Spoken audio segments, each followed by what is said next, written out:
Listen, my friends, I know how it is. You want to play your favorite game, Guild Wars 2, but sometimes you can't be bothered to put in the effort required. We've all been there. Well, lucky for you, this is where the lazy Minion Master build comes in. This is a build that will allow you to put forth quite low effort and very little mechanical skill and still get some pretty great results. It's almost like the minions are playing the game for you, just like when you set your favorite gacha game to autoplay and those cute little anime girls play the game for you. So with that being said, let me set my cute anime girls on autoplay while I explain the basics of this build. Okay, so the main source of damage in this build is going to be Condi, mostly bleed and poison. However, we're going to have some mechanics that trigger on critical hit, so it will be good to have decent critical chance. Considering that, we'll be running Celestial on the armor to give us some decent defensive stats, and then Viper on everything else. We don't need crit damage to be high, we just need crits to happen. So the precision on Viper will be more than enough. If you don't have access to Viper, maybe go with Sinister or Rabid in the meantime while you work on getting Viper. For weapons, we take Scepter, Torch, and Greatsword. Scepter will apply lots of bleeding, Torch gives a bit of burn, but also a big CC on Torch 5. And Greatsword will offer Chill, CC, and bleeding, which will make sense when we talk about the traits. For sigils, we use Earth and Rage. Earth to apply bleed when we critically hit, and Rage for quickness when we critically hit. More bleed from Earth is a no-brainer, but those little bursts of quickness from Rage really do help with some of the slow casting skills we have. For armor runes, we're going to use Rune of the Trapper, since it'll give us a bonus to Condi damage and duration. Rune of Thorns, Crate, or Afflicted could be a possibility as well. However, I think Trapper is the best choice since all of our Condis will benefit from it. For Relic, I really like Relic of the Sunless. This will summon a poison pool on the target upon using an elite skill. There are other relics that have a similar function, however the key difference here is Sunless triggers its effect on the target.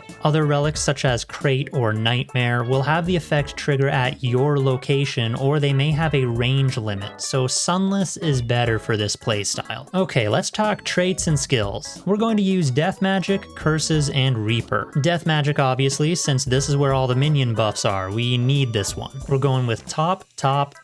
Flesh of the Master. Minions will have increased health and you gain Carapace stacks for every minion. Carapace is actually where this build will get most of its survivability. Each stack will give you lots of extra toughness. Necromantic Corruption. Minions deal more damage and take Condis off of you and transfer them to enemies when they attack. And Death Nova. This is a big one. When a minion dies, it will create a Poison Nova and summons a Jagged Horror to replace it. The Poison Nova creates a poison field and pulses. Each pulse applies poison and deals damage. A quick note about the first trait here, I often switch between Flesh of the Master and Putrid Defense. Putrid Defense makes poison deal more damage and gives Carapace when you apply poison. This will pair really well with the Death Nova trait since you'll be able to trigger the poison fields a lot more since your minions will be dying faster. However, I find there are times that having really strong tanky minions is beneficial. For example, if I try to solo any champions, bounties, or events, having those tanky minions is really good. Like a Flesh Golem with Flesh of the Master is really tanky and can really help out in those situations. But like I said, I switch between them, they're both viable for the build. Putrid Defense will make the playstyle slightly different, which I'll explain later. In Curses, we go with bottom.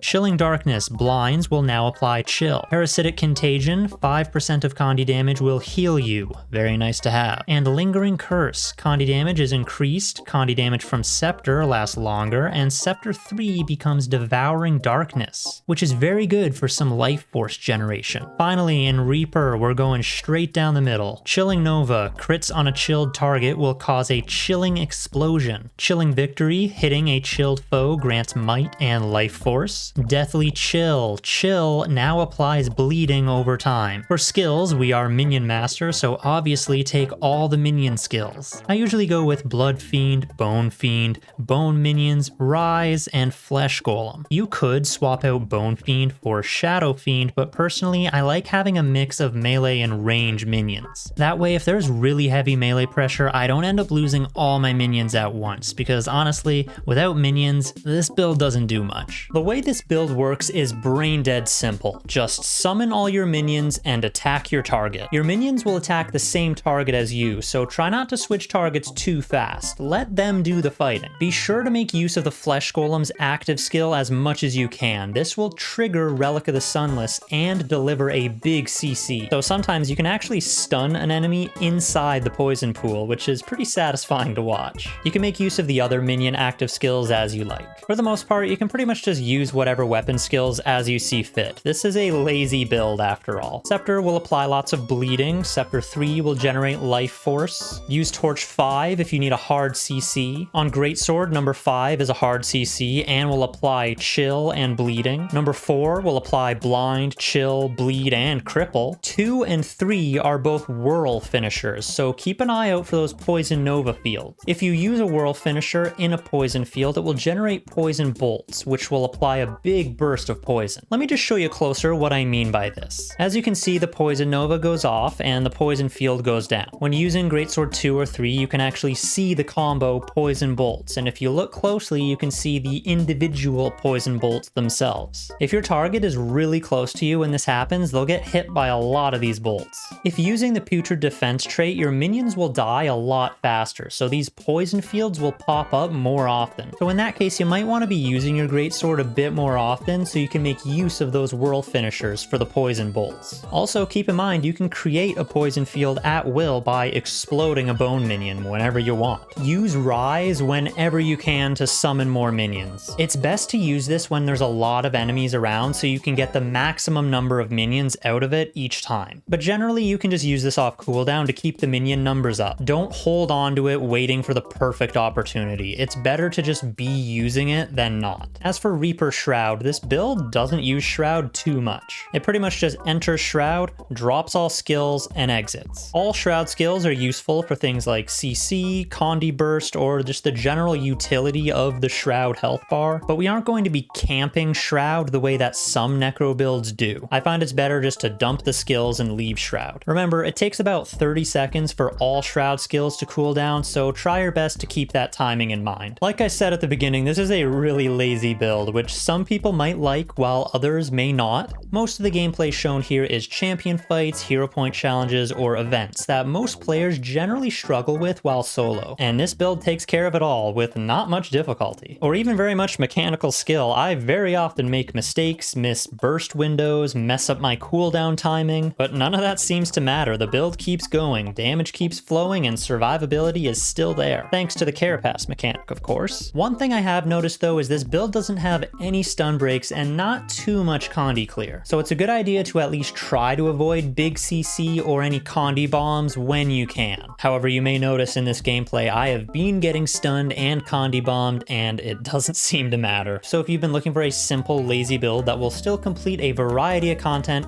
this might just be one of the best choices. So the next time you want to play but don't really feel like playing but you're still gonna play anyway, look no further than the Lazy Minion Master. Complete all your favorite content with ease and zero effort. Anyways, that'll be all for now. I hope this build might help you out if you decide to try it out for yourself. Thank you for watching, and bye for now.